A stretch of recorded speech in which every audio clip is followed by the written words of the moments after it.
Welcome to another edition of Digital Asset Insights, where we look at some of the key themes and trends that are unfolding in the world of digital assets. My name is Baxter Hines. I'm the Chief Investment Officer here at Honeycomb Digital Investments, and today is January 8th, 2022.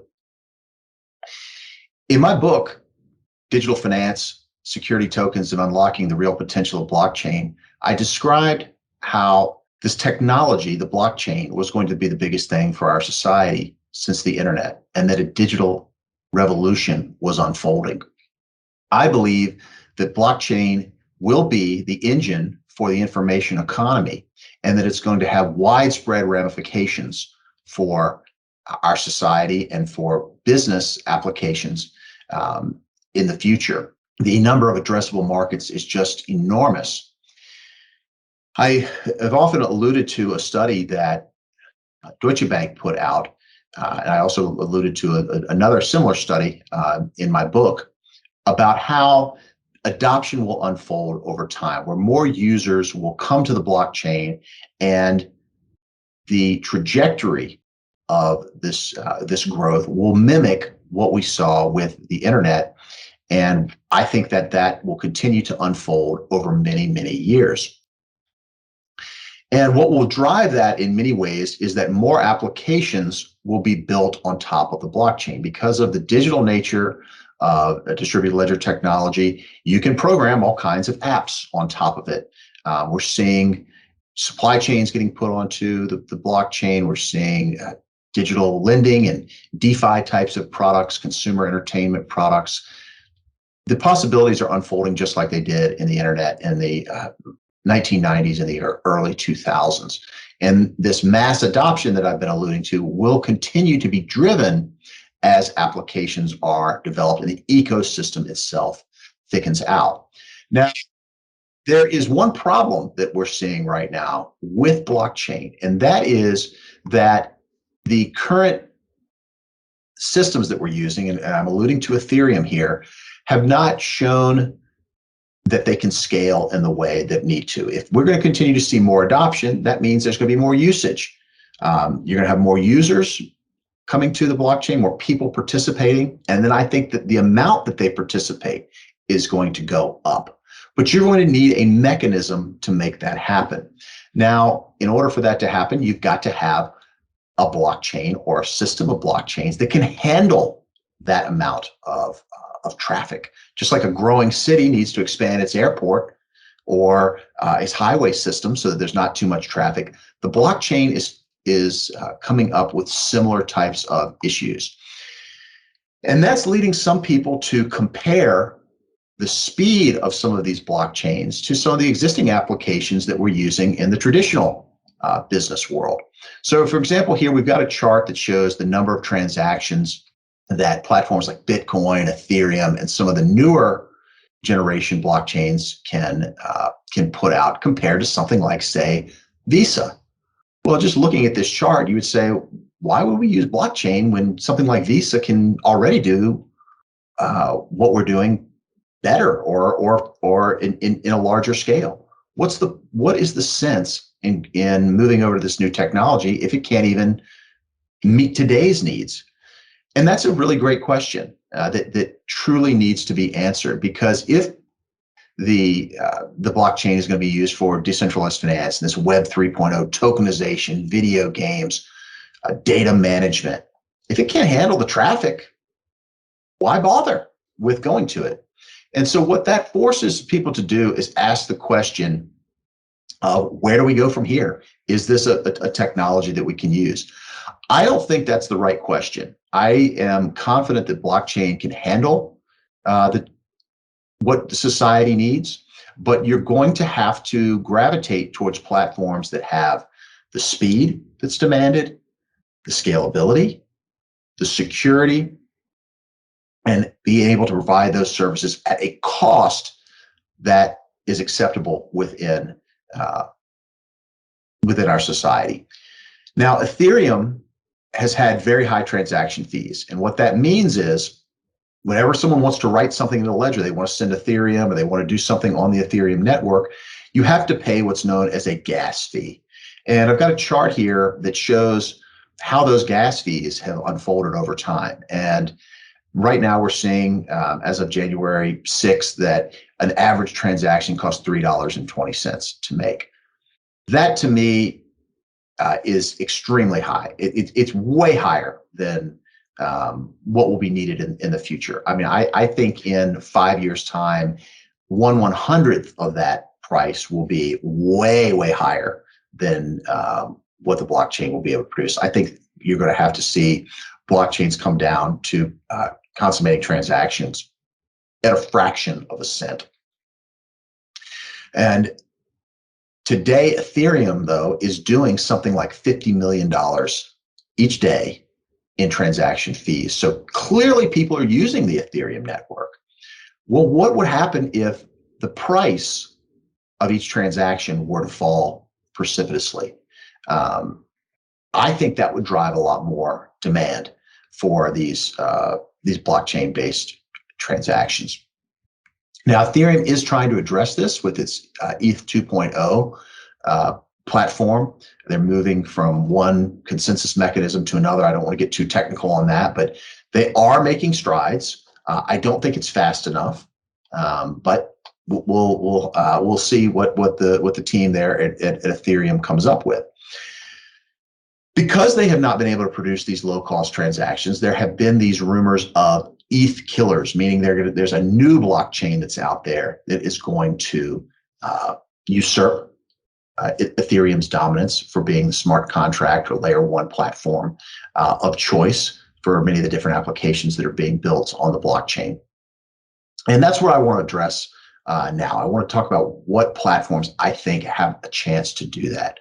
But before I get into the specifics, let me just show a little bit of evidence of Ethereum losing some of its dominance in the market. So what we have here is a chart showing the amount of TLV, or total locked value, that's being held in the DeFi space. So these would be smart contracts that are holding some kind of a lending product.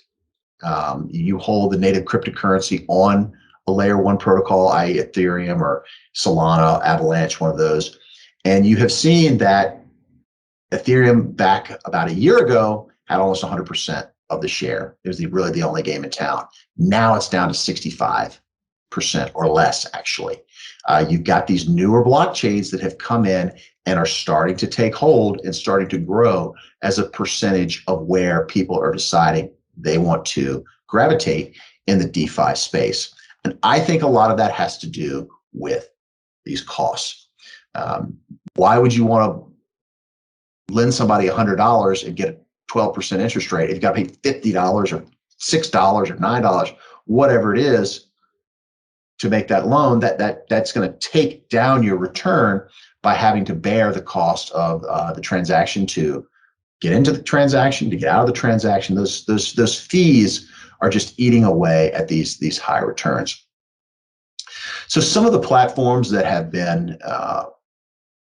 gaining share in the DeFi space would be platforms like Solana, Polygon, and Avalanche. Polygon is interesting because it's a blockchain that's built on top of Ethereum. It just makes it a lot more scalable, a lot easier to use. Because people have already built apps on Ethereum, the idea is, why not go over to Polygon, use that, and cut your costs? That makes a lot of sense. So I think you'll continue to see some share gains with something like Polygon. Avalanche is another one that was created by a professor up at Cornell. I think that one has a lot of potential, but it hasn't quite proven itself yet. It is making strides. But the one that has probably made the most headlines in the news recently is a project called Solana. Solana was developed to, again, be an ETH killer, to create this better, faster, cheaper way of doing transactions. And the volumes have been high. But we recently commissioned a report here at Honeycomb Digital to really look into Solana and what was going on with that project. Was it really the real deal?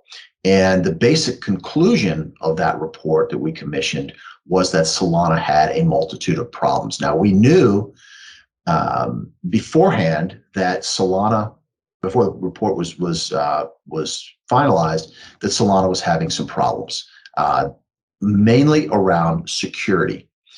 There were some attacks known as DDoS attacks, or distributed denial of service attack.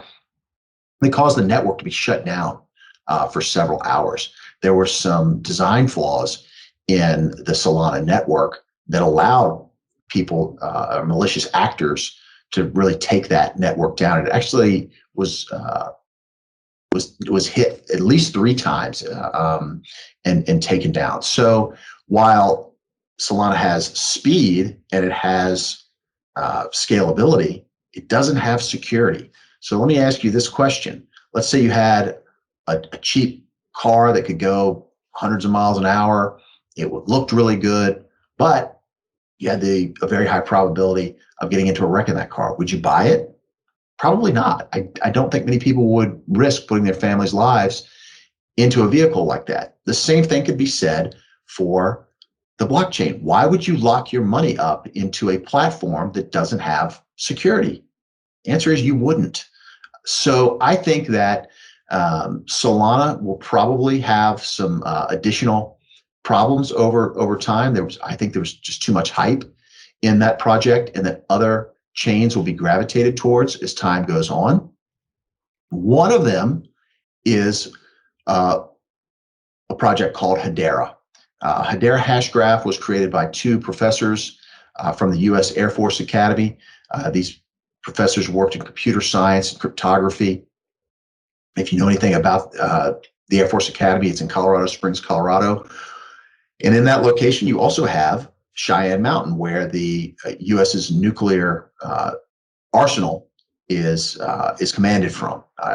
And these 2 professors were instrumental in securing that network so that terrorist groups or hackers from enemy states of the United States didn't break in and disrupt our nuclear capabilities, or, heaven forbid, cause an accidental or malicious type of hack to force the U.S. to fire its missiles.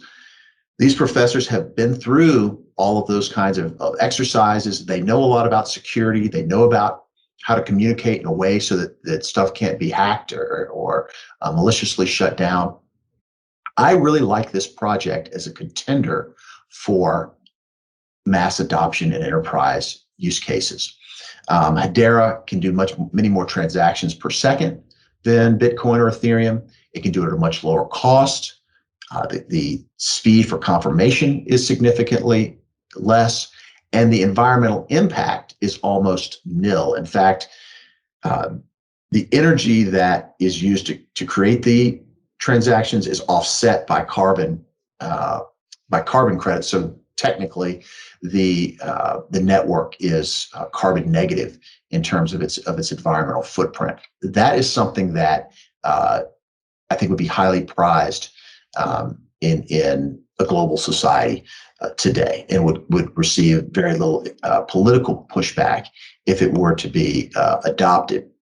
As a result of this, the Ethereum network is doing more transactions than Ethereum, Bitcoin, and Cardano combined by a factor of 3.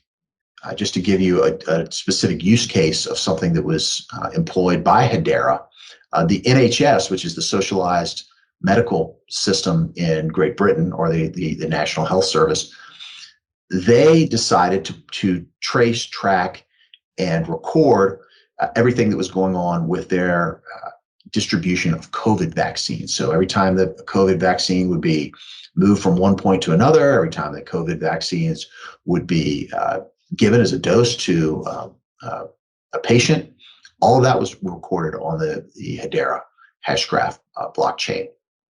On top of that, because these vaccines had to be kept at a certain temperature, it was required that every 5 minutes, the containers where these vials were held would signal back a reading of what the temperature was to the Hedera network. So driving all kinds of transactions through this kind of a use case. And I think it points out that if as high a profile and as politically sensitive of projects such as the dissemination of COVID vaccines could utilize something like the Hedera Hashgraph network. If people trusted it that much, you could use it for just about anything. And I think that the proof is sort of in the pudding as to the enterprises that are gravitating today towards the Hedera Hashgraph network. Hedera has a governing council that's comprised of some of the world's leading organizations, including Google or Avery Dennison, the largest maker of RFID chips in the world, DBS Bank, the largest bank in Southeast Asia, Standard Bank, the largest bank in Africa, LG, the Korean maker of consumer electronics products. The fact that these corporations and other major enterprises are gravitating towards this network, to me, is a good sign. It does go against some of the ethos of the blockchain. I think that the community, especially a few years ago, it was very diehard that Bitcoin was sort of the end-all be-all. You have these Bitcoin maximalists out there that thought you could never create a better chain. That having something like Hedera doesn't sit well with that community. Also, the idea that big corporations would be involved in blockchain definitely goes against some people's philosophy as to what the technology should do. So what I'm saying is a little bit controversial, but in my opinion, I do believe you will need enterprise adoption in order for blockchain to really meet its full potential. So I think that Hedera is definitely one of the contenders to be able to meet the needs of, say, like a Walmart to run its supply chain, or a Louis Vuitton to put any counterfeiting measures into its handbags or its shoes, something like that. Those types of organizations are going to need, again, a distributed ledger technology solution that has speed, that has scalability, that has security, and can meet certain cost parameters. And I think that there are very few out there that can do it today, but Hedera certainly meets that criteria. I want to thank you for joining me today, and I look forward to seeing you on another episode.